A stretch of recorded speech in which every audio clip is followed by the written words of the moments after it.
सरांचं आणि त्यांच्या सर्व स्टाफचं आजच्या दिवशी मनापासून अभिनंदन. कारण एक वेगळी आणि आगळी सुविधा इथं उपलब्ध करत असताना सचिन गजमल आणि त्यांच्या सर्व टीमला देखील मनापासून धन्यवाद आजच्या दिवशी.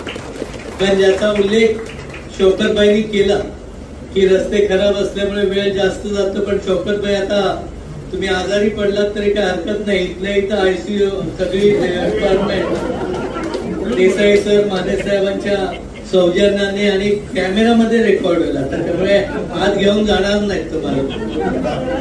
त्यामुळे ही सुविधा या माध्यमातून निश्चितपणे आपल्या सर्वांसाठी खूप मोठी उपलब्धीता. का आपल्याला नेहमीच एक दडपण असतं की पेशंट जर ठेवायचं तर चिपळूणला ठेवत असताना नातेवाईक पण म्हणत असतात की इथं का ठेवलंय.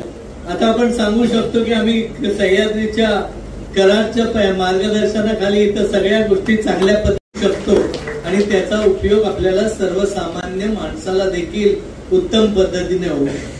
कारण सह्याद्री हॉस्पिटलच्या बाबतीत सांगायचं झालं तर अतिशय उत्तम काम गेले काही वर्ष कराड असेल, पुणा असेल, अन्य भागामध्ये देखील खूप चांगल्या पद्धतीने करतात.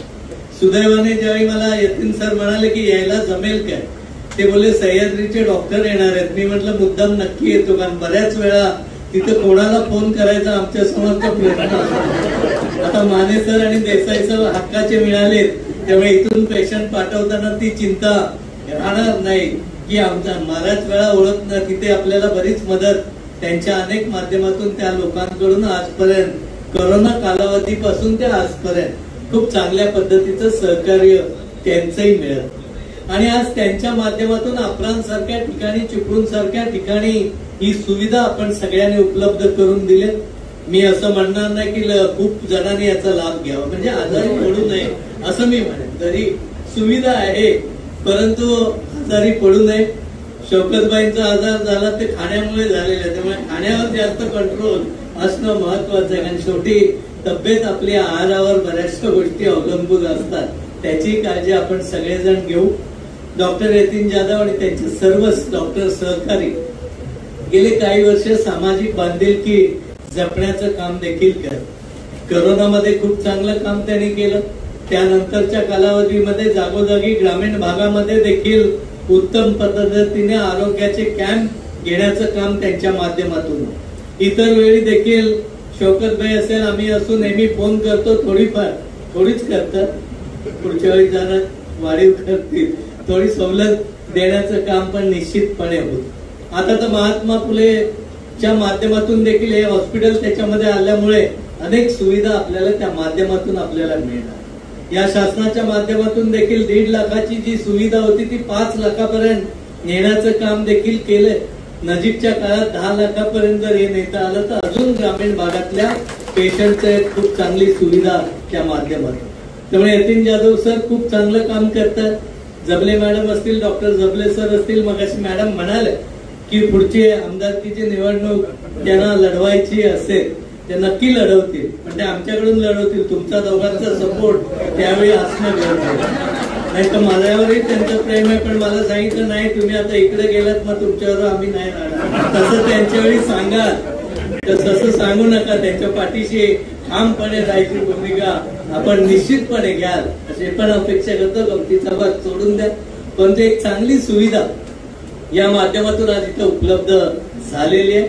आज मोठमोठे डॉक्टर ज्यांची अपॉइंटमेंट आपल्याला घेणं कठीण असतं, अशा डॉक्टरांचा सल्ला मला यतीन सर म्हणाले की ते चार्ज आहेत ते मिनिमम चार्ज मध्ये आम्ही देण्याचं कबूल केलेलं आहे. त्यांनी त्यांच्याच परवानगीने सांगतो आणि ते चांगला सल्ला आपल्याला मिळत असल्यामुळे शेवटी नर्सिंग स्टाफ महत्वाचा असतो आणि मला वाटतं अप्रांत हॉस्पिटलचा नर्सिंग स्टाफ खूप महत्वाचा. त्यामुळे तो जो सल्ला देणार आहे त्या सल्ल्याचा तंतोतंत उपयोग हर्षल सर आणि त्यांचे सहकारी निश्चितपणे इथं करतील हा विश्वास आम्हाला सगळ्यांना आहे.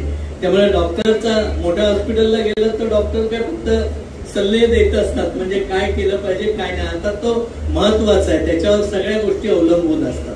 आज हा सल्ला इतर पेशंट ठेवून आपल्या घरी पेशंट ठेवून, कारण काही वेळा काय होतं मानसिकता पेशंटची बाहेर गेला मोठ्या हॉस्पिटलला गेलं की बदल. कोरोनामध्ये तुम्ही बघितलंय की अनेक जण घरी बरे झालेत, अनेक जण हॉस्पिटलला गेल्यानंतर आजारी पडले. त्याचं एक माझाच एक उदाहरण, माझा राक्षे म्हणून ड्रायव्हर होता. सातत्याने आम्ही फिरत असताना माझ्या 7-8 ड्रायव्हरना करोना झाला. पण या राक्षेला झालं, मी घरातनं शौकतबाई त्याला जबरदस्तीने हॉस्पिटलला आणलं आणि त्याच्यापेक्षा जास्त सिरियस त्याची बायको होती, ती घरी बरी झाली. हॉस्पिटलला यायला तो गेला आणि घरी आग मारायला गेला. पहिला त्याने विचारलं, त्याला हॉस्पिटलला नेला नंतर तर बायको बरी झाली, ह्याची अडचण झाली.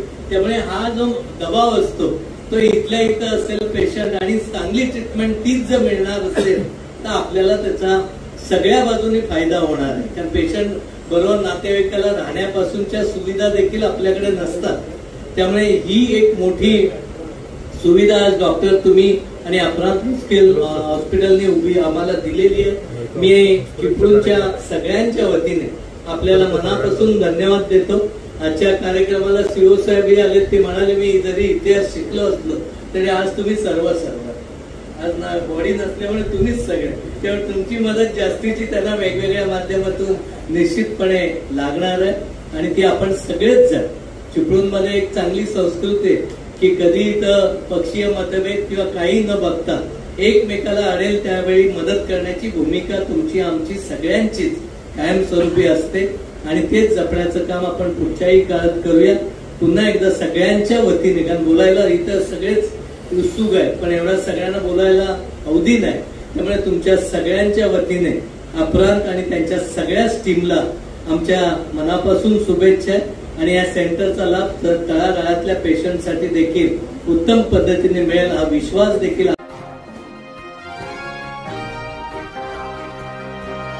आपण पाहत आहात पवन न्यूज.